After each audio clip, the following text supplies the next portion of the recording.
Kepada yang terhormat mantan Wakil Presiden Republik Indonesia Pak JK atau Pak Yusuf Kalla, pernyataan Bapak tentang Kristen juga mengajarkan tentang membunuh Islam merupakan mati syahid yang diinginkan oleh setiap orang Kristen, itu adalah pernyataan yang salah dan tidak dibenarkan secara teologi dalam ajaran agama Kristen. Agama gampang jadikan alasan konflik kayak di Poso, Ambon.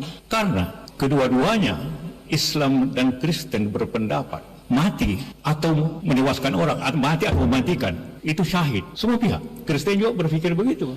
Kalau saya bunuh orang Islam, saya syahid. Kalau saya mati pun saya syahid. Akhirnya susah berhenti kalau konfliknya orang membawanya ke agama. Shalom, teman-teman, jangan di skip. Saya membuat satu pernyataan seperti ini. Yusuf Kalla itu adalah seorang provokator yang merusak tatanan bangsa Indonesia kita. Wow. Dia merusak persaudaraan Islam dan Kristen. Dia berkata bahwa orang Kristen atau ajaran Kristen dan ajaran Islam punya pemikiran yang sama, yaitu jihad. Boleh membunuh, boleh mematikan, boleh membinasakan manusia. Ini adalah bentuk penistaan agama, telah melukai hati umat Kristen. Padahal dalam ajaran Kristen tidak ada ajaran yang seperti itu. Dalam ajaran Kristen mengajarkan tentang kasih, mengasihi musuh, mengasihi sesama manusia seperti diri sendiri. Itulah yang diajarkan oleh Yesus Kristus. Ini adalah bentuk penistaan agama. Apakah pemerintah diam terhadap apa yang disampaikan oleh Yusuf Kalla? Oleh karena itu, sebarkan sebanyak-banyaknya video ini, bersuara dengan lantang untuk kebenaran. Jangan sampai kita dipecah belahkan oleh ajaran-ajaran yang merusak tentang iman kita masing-masing. Oleh karena itu, harapan saya bagi pemerintah agar segera memproses Yusuf Kalla terhadap pernyataan demikian. Saya sangat setuju apabila si tuan provokator ini dipolisikan. Karena di ajaran kekristenan tidak pernah diajarkan untuk menghabisi nyawa orang. Yesus Kristus tidak pernah mengajari itu. Jadi oleh sebab itu, segera kan buat LP dan laporkan si tuan provokator ini. Shalom, teman-teman, jangan di skip. Saya membuat satu pernyataan seperti ini. Yusuf Kalla itu adalah seorang provokator yang merusak tatanan bangsa Indonesia kita. Wow. Dia merusak persaudaraan Islam dan Kristen.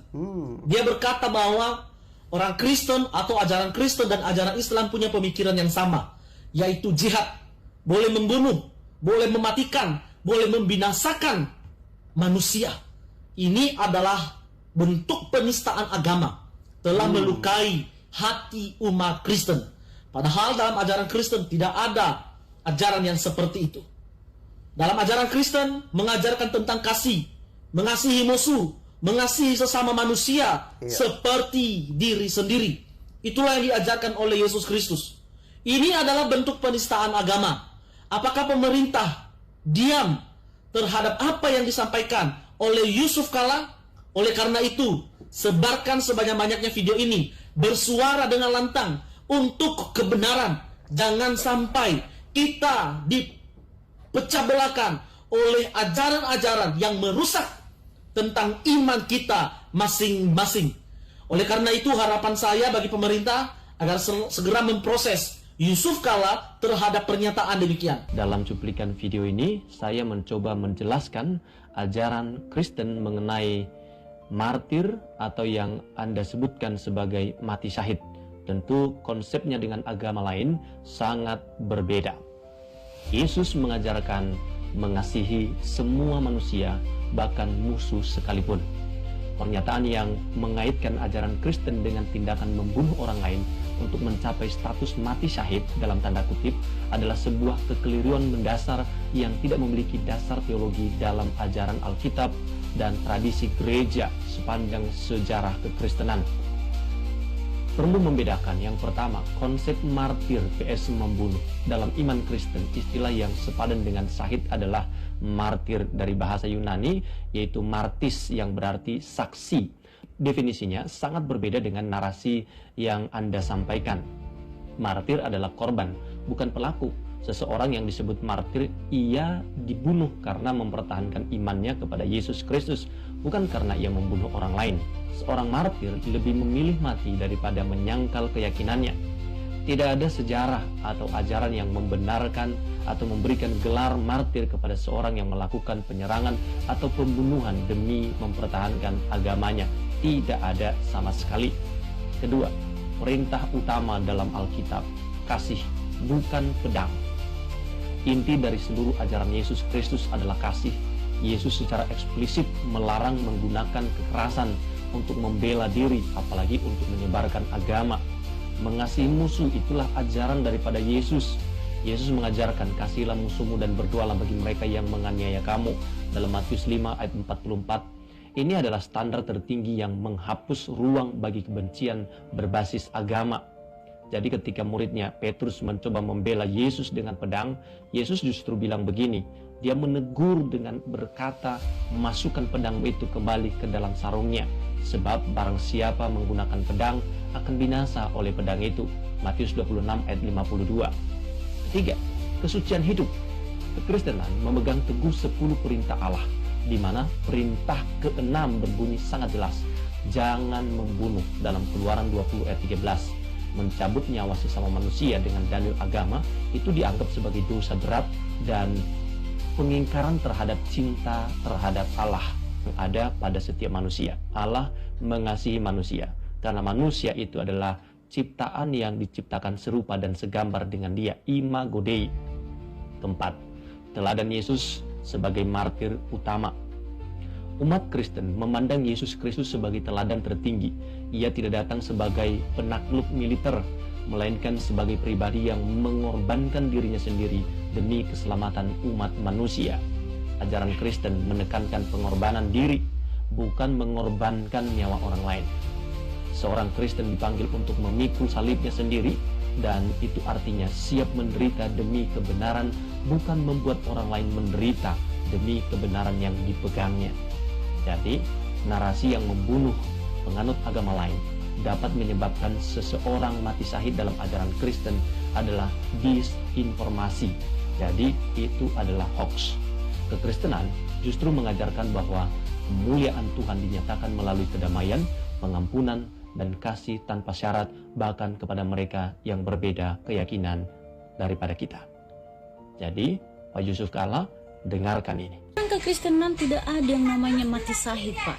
Ya, yang ada hanyalah kasih, yang ada mengajarkan untuk mengasihi, yang mengajarkan untuk berdoa bagi orang menganiaya. Itu yang ada, bukan mengajarkan untuk membunuh orang lain untuk mempertahankan agamanya. Tidak ada itu, Bapak. Bapak dapat info dari mana? Jangan disama-samain dong agama Kristen dengan agama Bapak. Kok makin lama makin aneh. Menurut kalian, apakah benar Pak JK ini berkata seperti yang di video itu? Kalau benar, ini sangat berbahaya ya kan? Karena ajaran Kristen tidak seperti itu. Kristen pengikut Kristus. Ajaran yang diikuti pun ajaran Yesus Kristus. Contohnya seperti yang Yesus ajarkan, kasihilah musuhmu dan berdoalah bagi mereka yang menganiaya kamu. Yesus juga mengajarkan seperti ini, jangankan membunuh. Jika seseorang membenci orang lain atau membenci saudaranya, maka seseorang itu sudah layak dihukum. Bahkan seorang Paulus ya Pak JK, yang mana Paulus ini sering difitnah Donditan, Zuma dan kawan-kawan, Paulus tidak pernah mengajarkan mati syahid seperti itu. Luar biasa Bapak Yusuf Kalla. Beliau punya kemampuan untuk mengarang bebas. Di mana beliau menyampaikan bahwa Islam dan Kristen itu, agama Islam dan Kristen itu ajarannya sama. Beda Pak. Nggak sama, beda. Karena di dalam Kristen itu, Protestan maupun Katolik, Tuhan Yesus mengajarkan kami untuk tidak boleh membunuh. Baik itu atas nama agama, tidak boleh. Jangankan membunuh, membenci sesama saja tidak boleh. Musuh kami pun Tuhan Yesus mengajarkan kami untuk mengampuni, bahkan kami berdoa untuk memberkati. Beda dengan agama Islam, Pak. Masa baju Bapak kasih untuk kami orang Kristen? Itu bukan baju kami, Pak. Ya, Dan saya percaya bahwa Bapak pada waktu sekolah itu pasti dapat nilai 100 khusus untuk mata pelajaran mengarang bebas.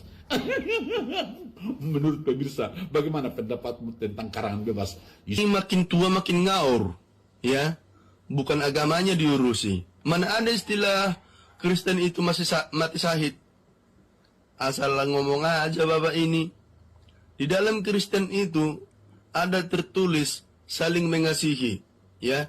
Makanya ada di dalam Kristen itu, jika pipi kananmu ditampar, kasihlah pipi kirimu. Yang artinya itu bukan soal tampar-menampar. Ya Pak ya, biar paham Bapak itu. Bukan soal tampar-menampar. Tetapi kalau ada menyakitimu, ya, jangan kau balas. Ya, biarkan aja. Itu maksudnya. Apalagi yang namanya mati syahid. Mana ada di istilah di dalam Kristen itu mati syahid, ya.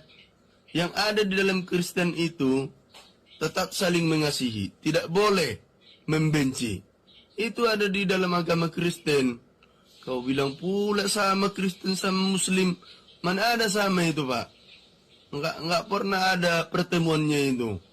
Kalau kami Kristen ini, kalaupun ada dari agama kami ataupun dari orang Kristen membunuh ataupun membenci, itu bukan bagian dari kitab kami.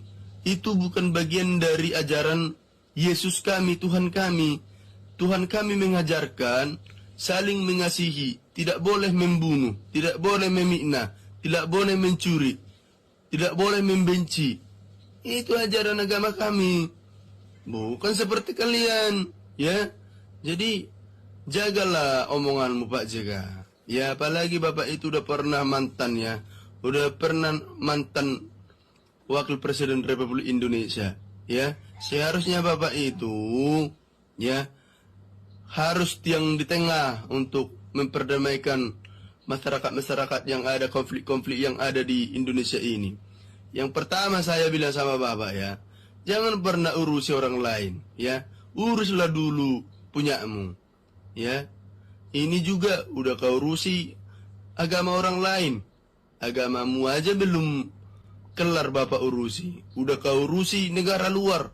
Negaramu aja belum bisa Bapak urusi. Oke? Pak JK bilang katanya bakalan ada chaos di bulan Agustus. Ngeri ya? Ngeri dong. Masa kita nggak ngeri negara kita chaos? Tapi pertanyaan yang mendasar adalah, kenapa Pak JK langsung menyebut bulan Agustus secara spesifik? Apakah tidak ada bulan-bulan yang lain untuk disebut? Justru saya melihatnya, kalau seandainya Pak JK langsung menunjuk bulan Agustus, ini bukan lagi sebuah prediksi. Jadi seakan-akan Pak JK itu memiliki kemampuan untuk meramal yang presisi, yang tepat. Jadi Pak JK bisa menebak langsung bulan Agustus akan chaos. Gitu.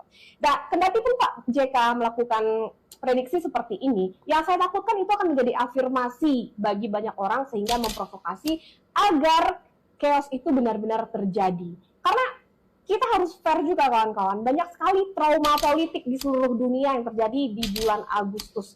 Nah, Indonesia sendiri juga baru selesai chaos pada bulan Agustus tahun yang lalu. Nah, lagi-lagi disebutkan dengan bulan Agustus. Kira-kira apa sih yang menjadi indikator oleh Pak JK sehingga mengatakan bahwasannya akan terjadi chaos di negara ini, begitu. Dan juga sebagai manusia yang berpikir, kita harus menanyakan parameter apa yang digunakan oleh Pak JK sehingga mengatakan bahwasannya negara kita akan chaos bulan Agustus. Lalu ada pertanyaan yang timbul secara mendasar, kawan-kawan. Apa yang membuat orang itu berencana menciptakan chaos di negara ini? Apakah ada hubungannya dengan harga BBM? Kalau kita tinjau dengan harga BBM, pemerintah tidak menaikkan BBM. Itu sudah clear. Yang kedua adalah Pak JK di lain hal, di lain sisi malah menyuruh atau menyarankan pemerintah untuk menaikkan BBM. Nah, jadi yang membuat ini akan chaos apa?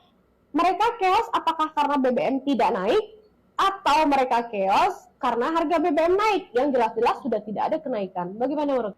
Saya ingat persis di bulan Agustus itu terjadi demo besar-besaran tahun lalu ya, tahun 2025.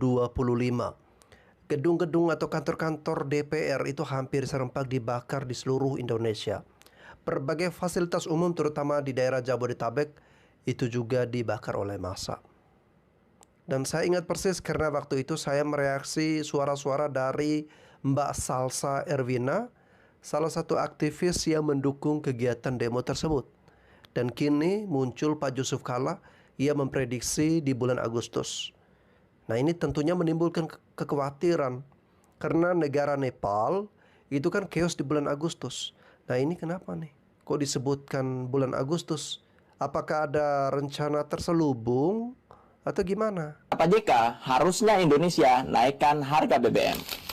Dipertimbangkan untuk mengurangi defisit, mengurangi utang dengan cara mengurangi subsidi. Karena mengurangi subsidi berarti menaikkan harga.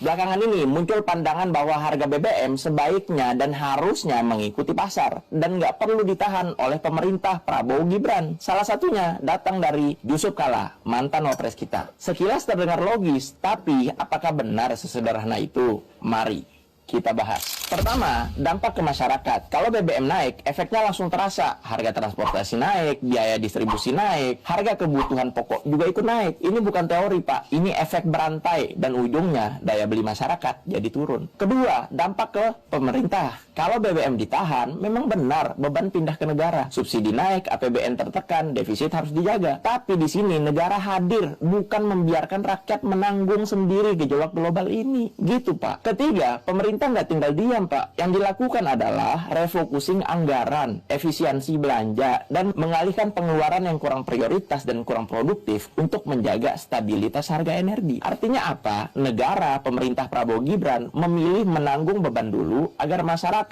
nggak langsung terpukul. Bayangin kalau mereka terpukul, betapa sakitnya, Pak. Sakit, Pak. Keempat, ini yang paling penting, Pak. Negara lain banyak yang nggak mampu menahan harga BBM. Indonesia mencoba bertahan demi apa? Demi cinta pada negara dan cinta pada rakyatnya, Pak. Tapi yang terjadi justru ada yang mendorong agar harga dinaikkan. Padahal jelas kalau naik rakyat kena, kalau ditahan negara yang menanggung. Jadi pertanyaannya, kita ini mau melindungi masyarakat dan rakyat atau justru mempercepat tekanan ekonomi? Karena menjaga harga BBM bukan berarti tanpa resiko, tapi itu adalah pilihan kebijakan untuk menahan guncangan agar nggak langsung menghantam rakyat. Coba kurang cinta apa coba presiden kita ini ke rakyatnya? Gimana menurut kalian? Jangan lupa follow. Yusuf Kalla sepertinya adalah definisi dari kuasa itu candu. Jika merasa terganggu, maka akan mengganggu. Tidak seperti para mantan lainnya, utamanya mantan-mantan wakil presiden, seperti halnya Yusuf Kalla, yang mana di tengah kondisi geopolitik yang semakin memanas, harga minyak dunia meningkat yang pasti akan berdampak pada seluruh sektor.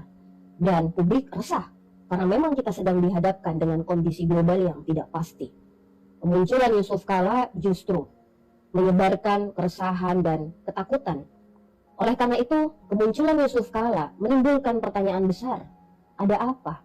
Tentu publik mengikuti dan menyadari bahwa sejak kemunculannya pertama kali setelah terjadinya perang Iran versus Amerika Israel, pernyataan-pernyataan, agenda-agenda seorang Yusuf Kalla kemudian diberitakan, disebarkan begitu masif, yang kemudian tidak sedikit pihak melakukan tafsiran-tafsiran liar, bahkan berdampak pada terproduksinya disinformasi tentang pernyataan dan agenda seorang Yusuf Kalla yang tujuannya untuk menghancurkan kepercayaan publik pada kepemimpinan dan diplomasi seorang Prabowo Subianto.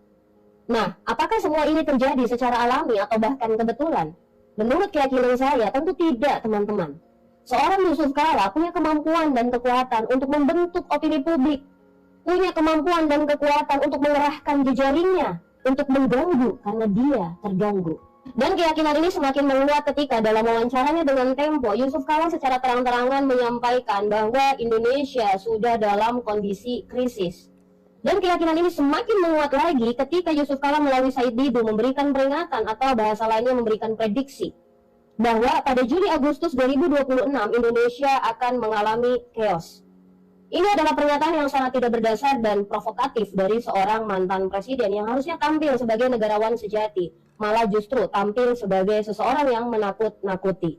Terkait chaos hanya akan terjadi ketika orang-orang yang harusnya tampil bijaksana sebagai seorang negarawan, tapi justru sebaliknya, sehingga perkataan-perkataannya justru membuat negara yang tadinya stabil menjadi tidak stabil. Maka saya meyakini teman-teman bahwa apa yang dilakukan oleh Yusuf Kalla saat ini dan diperkuat oleh pihak-pihak lainnya adalah agenda untuk membunuh karakter dan mendegradasi nilai-nilai kebijakan Presiden Prabowo Subianto. Baru aja 24 jam buka-buka TikTok, Udah ada aja berita yang bikin, hah? Ini yang pertama nih. Nih. Akeki Twir yang ngebacot. Yang kedua ini nih, Akeki Twir lagi. Saya tuh herannya begini ya, kenapa sih Akeki Twir yang udah lanjut usia, yang umurnya udah diintai-intai malaikat maut ini, akhir-akhir ini kok banyak tingkah gitu? Bukannya muhasabah diri karena umur udah di ujung tanduk, malah menjadi-jadi tua-tua keladi. Orang nggak mau BBM naik, dia mau malah BBM naik. Itu gimana? Isi pikirannya. Udah pikun kali ya? Apalagi ini nih. Ya ampun, ya Robbi, ya Ilahi, masih aja memakzulkan Prabowo, Gibran. Saya lihat ya, yang komen itu banyak bilang kalau si Bapak Twir ini, yang katanya guru besar, profesor, ngomong begini tuh di acara halal bihalal. Kalau acara halal bihalal, setahu saya, yaitu ya maaf-maafan, ya, salam-salaman, berjabatan tangan, berpelukan, mengungkapkan segala kesalahan. Ini malah ngebahas Prabowo, mau memakzulkan Prabowo, mau menurunkan Prabowo. Dan ini juga nih Akeki Twir satu ini. Kok dia bisa gitu memprediksi? Itu prediksi atau rencana? Jangan-jangan itu udah rencana ya? Mau demo lagi ya? Mau bikin chaos lagi? Nanti ada korban yang salin siapa lagi? Pak Prabowo lagi yang salah. Udahlah ya, tobat, ingat mati. Bukan malah menjadi manusia yang ingkar, manusia yang mungkar, dan manusia yang melakukan makar. Na'udzubillah min zalik. Dan harus selalu ingat ya, semua yang kita lakukan di dunia ini akan dimintai pertanggungjawaban di akhirat nanti. Jangan jadi kayak Amin Rais atau si Abah Al-Megdi itu julid terus. Di masjid julid. Ini sama nih kalian ini seperti abah kalian. Apapun acaranya, nggak penting itu acara agama atau apa, yang dibahas selalu Prabowo, Gibran, pemerintah. Seharusnya umur udah tua-tua, udah berpengalaman itu punya ini ya. Udah bisa tahu menempatkan sesuatu itu pada tempatnya. Yang nggak boleh dibahas di satu acara, kenapa dibahas gitu? Nggak nyambung. Jadi nanti ya guys ya, kalau nanti Agustus itu banyak yang demo, udah bisa ditebak siapa dalangnya, siapa yang bayar mahasiswa itu. Tapi kasihannya itu nggak ada hasilnya gitu. Kita ini di Indonesia ini belum kelar loh menghadapi orang ini nih, si tukang julid ini. Waduh. Muncul lagi kalian, nambah masalah. Yang masalahnya 90% itu ditambah kalian jadi 100%. Dan yang repot siapa lagi? Ya pertama yang repot Pak Prabowo. Nah teman-teman, itu tadi video yang baru saja kita saksikan bersama, di mana si tuan provokator itu Yusuf Kala yang menyamankan ajaran Islam dengan Kristen, sama-sama berpikir membunuh orang lain, menewaskan orang lain, atau menghabisi nyawa orang lain. Syahid, kata Yusuf Kala. Teman-teman, pernyataan Bapak Yusuf Kala ini sungguh sangat keji, dan fitnahnya terhadap ajaran iman kekristenan sangat-sangat berbahaya. Karena apa saudara? Pernyataan orang ini adalah merupakan pernyataan yang sangat provokatif sekali, karena tidak sesuai dengan ajaran kekristenan. Menghabisi nyawa orang lain adalah Alkitab menentang keras dan tidak pernah menyetujui itu. Karena menghabisi nyawa orang lain itu sama artinya mengambil alih, menyamakan dirinya dengan Tuhan. Yang ada di ajaran Kristen adalah kasihi musuh, berdoa bagi mereka yang menganiaya kamu. Bahkan ketika kita dianiaya, tidak pernah kita membalas. Buktinya apa? Kristen dipersekusi, ditutup rumah ibadah, dibubarkan rumah ibadahnya, bahkan disegel di baru-baru ini.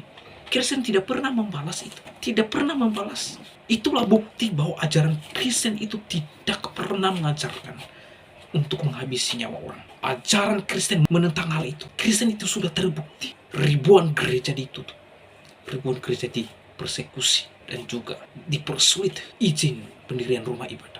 Kristen tidak pernah demo, Kristen tidak pernah marah-marah, Kristen tidak pernah menghabisi nyawa orang. Tapi kalau JK ini ia mengatakan bahwa Kristen itu dan juga dengan agamanya sama-sama memikirkan kalau menghabisi nyawa orang itu syahid.